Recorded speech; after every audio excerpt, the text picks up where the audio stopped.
Hey, I basically started speaking about the Obama situation from a little bit of hearsay, and I didn't really go heavy into it. And now I've listened to what's this guy's name on Fox, which is not the only guy, because I think he's very much represents a constituency that I don't know, like all the right well. If I what is his name? Bill something. Let me.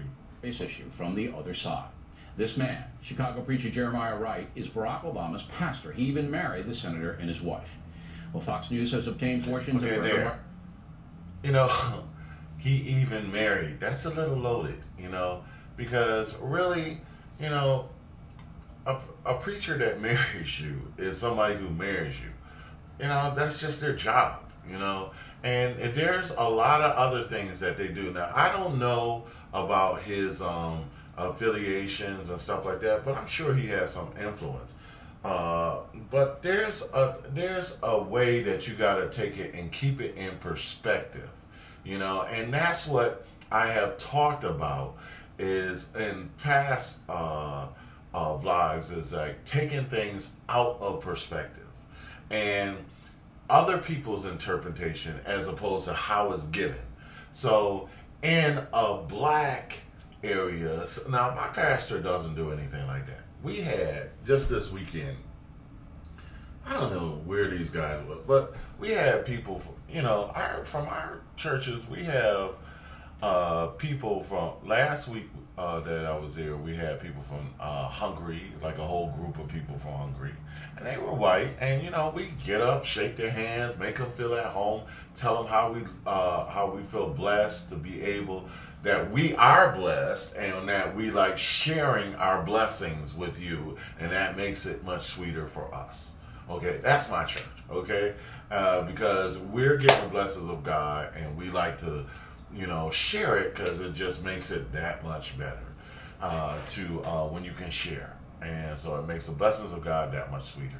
That's what we say every time. And last week we had this Palm Sunday, we had a group of guys, and they were all white, and there was about maybe 15 to 20, and we gave up our seats for them, and they sit down in the front. And let me tell you, I've been at Abyssinia, and I'm not so keen on that, because the next day they come in, and then we got to get out of the neighborhood, with Abyssinia and all that stuff, You know what's happening with Harlem and how I felt about the Harlem gentrification. But my point is, coming from a black perspective, you have to see what they're saying. What they're saying, and what this patch, and you got to understand the heart of, and you have people who are very hurt by racism and live with that hurt, and they see the injustices of them, and a lot of them are true. And just because they're true and somebody sticks up in your face in a very undiplomatic, very harsh, unkosher like way doesn't take away from the truth of them. A lot of the things you said, I happen to agree that a lot of what is happening with that has happened is because we brought it on ourselves with the Al Qaeda. From my understanding, we sponsored Saddam. Saddam Hussein, what was his name? Osama Hussein? I don't know.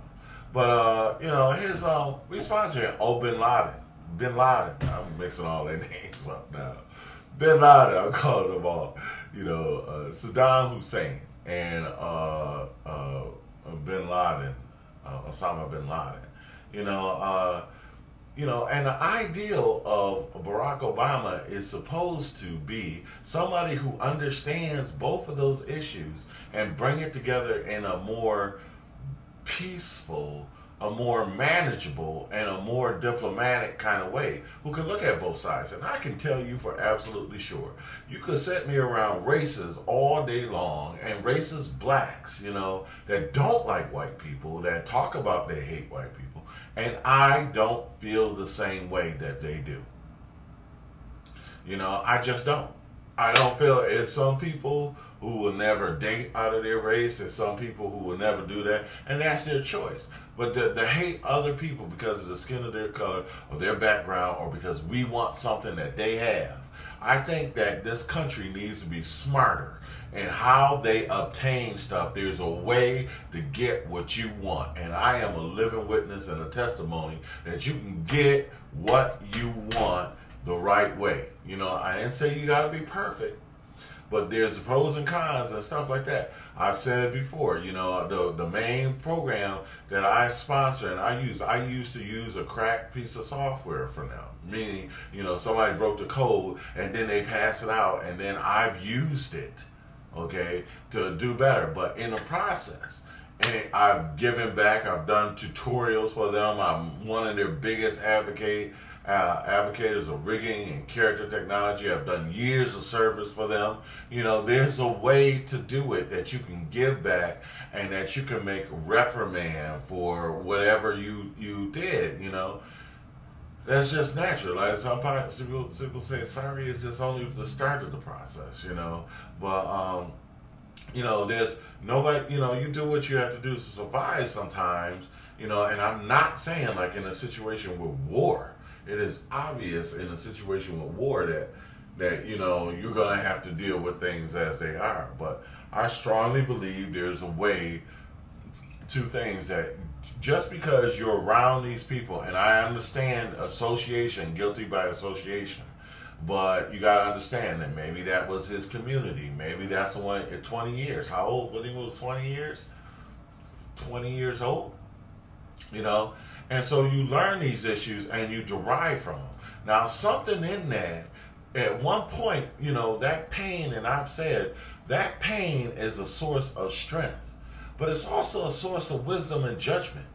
You know, it's a source of, we can do better than this. Look what this has done to us. This has hurt us, kept us down for so long, but then we can grow out of that. You know, we can take that, as Martin Luther King said, in his famous speech, we can take that mountain of despair and turn it into a rock of hope, you know, turn it to a rock of hope. Out of a mountain of despair, we can garner and we can compress a rock of hope.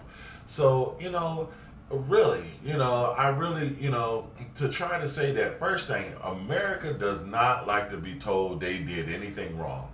And that's the whole thing is that Obama is supposed to represent now, is that, look, we did this the wrong way. We went into this war the wrong way. I don't care if it was just for the fact that President Bush walked off and would not talk about anything.